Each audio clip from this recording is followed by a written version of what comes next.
When your toddler trips over a rock at the park, stumbles up the stairs, or trips over that toy that somehow ended up on the floor, it's almost second nature to say you're okay as you help them back up. You want to comfort them, and saying you're okay seems like the perfect way to do that. But here's the thing, telling them you're okay might not be as comforting as you think. In fact, using this phrase regularly can have unintended negative impacts on their emotional, social, and cognitive development. And it's not the only phrase to be cautious about. There are two other phrases that I'm also going to share in this video that seem effective in the short term, but aren't great for medium to long-term development if they're used too often. And don't worry, you'll also learn some phrases to use instead that are much more effective. Now, you might be wondering how something as simple as saying you're okay could impact your child's development. So to help explain, I want you to imagine you've just had a hectic day at home with your child. The house is a mess and you're exhausted. And as you're rushing to tidy up, you trip over a pile of toys and fall hard, twisting your ankle. Your partner hears you fall and comes over, helps you up and says, "You're okay," and then walks away. Would this make you feel better? No, it would not. In fact, it might make you feel a bit dismissed, or worse, make you feel like you should just bottle up your emotions and ignore the fact that your ankle is throbbing. It's the same for toddlers. When they fall or get hurt, they're not okay. So saying you're okay in these situations might make them feel like you're dismissing them. If they hear this often enough, they might actually start to doubt their own perceptions and experiences.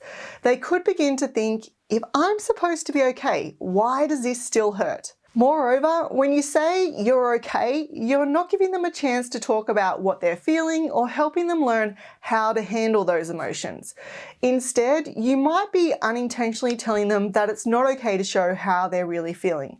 And over time, this could make them less likely to share when something is bothering them, which can affect their emotional health and make it harder for them to build strong relationships in the future. So the next time your little one is hurt or upset, instead of saying you're okay, try acknowledging their feelings and helping them express what they're going through. For example, you could say, "It scared you when you fell over. Do you need a hug?"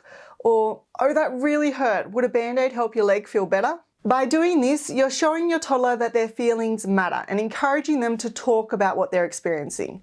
This not only helps them manage their emotions better, but also boosts their confidence and trust in themselves. Next up is a phrase many of us say when our toddlers are struggling to express themselves. For example, imagine it's late in the afternoon and your toddler is worn out and they want something, but instead of telling you, they start whining and pointing. You're just as tired and your patience is running low. So, feeling frustrated, you say, "Use your words." But the thing is, toddlers often resort to whining or making noises because they simply can't find the right words to express what they're feeling or wanting. At this stage, their vocabulary is limited and they're just beginning to understand their emotions. With so few words at their disposal, they might actually struggle to find the right ones or any words at all to explain what's happening inside. So the next time you're tempted to say, "Use your words," try a different approach. Instead of asking them to do something they might not be able to do yet, model the language they need and help them label their emotions. For example, if your child is pointing at a toy and they're getting frustrated, you might say, "You're frustrated because you can't reach that truck. You want the truck. Here it is," as you hand it to them. By consistently modeling the language and naming their emotions, you're helping your toddler develop the skills they need to express themselves more clearly and confidently in the future. Oh, by the way, before I move on to the next phrase, if you'd like a list of even more phrases to avoid and alternatives to use with your toddler instead, I've included a link to that in the description below, so go ahead and grab that if you're interested. Okay, this next phrase tends to slip out when we're feeling tired or stressed and our toddlers just won't stop asking questions.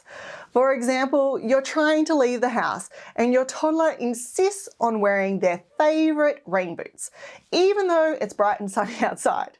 Now, since you're in a rush and you don't have time for a lengthy discussion on why they shouldn't be wearing their gumboots, instead joggers are more appropriate, you just blurt out, "Put on your joggers because I said so." While this might get them moving quickly, saying "because I said so" doesn't help them understand why rain boots aren't necessary.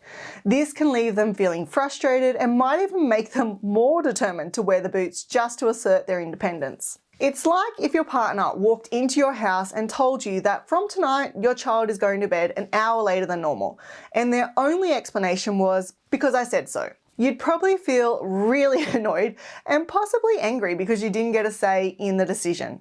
And without knowing the reason behind the change, you're likely to do one of two things.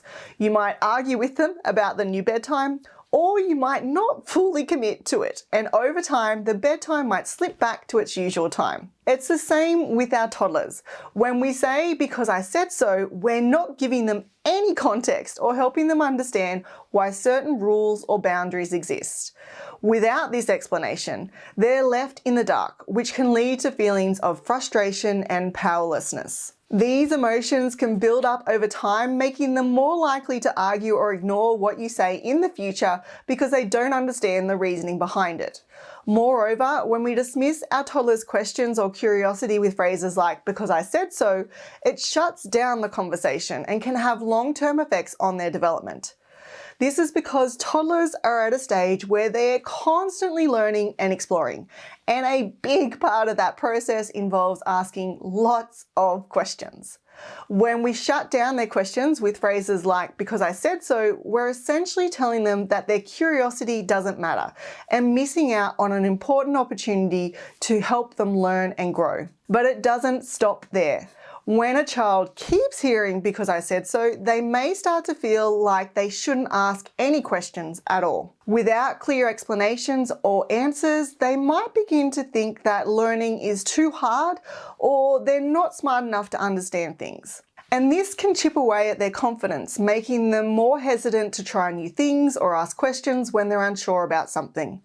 Over time, this can really affect how they learn and interact with the world. So while saying "because I said so" might seem like a small thing in the moment, consistently using this phrase can have a lasting effect on your child's ability to learn, explore, and grow.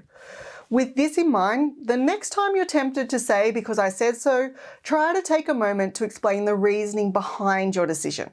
For example, if they want to go to the playground but you need to do the grocery shopping, you could say, "I know you want to go to the playground, but I need to do grocery shopping today.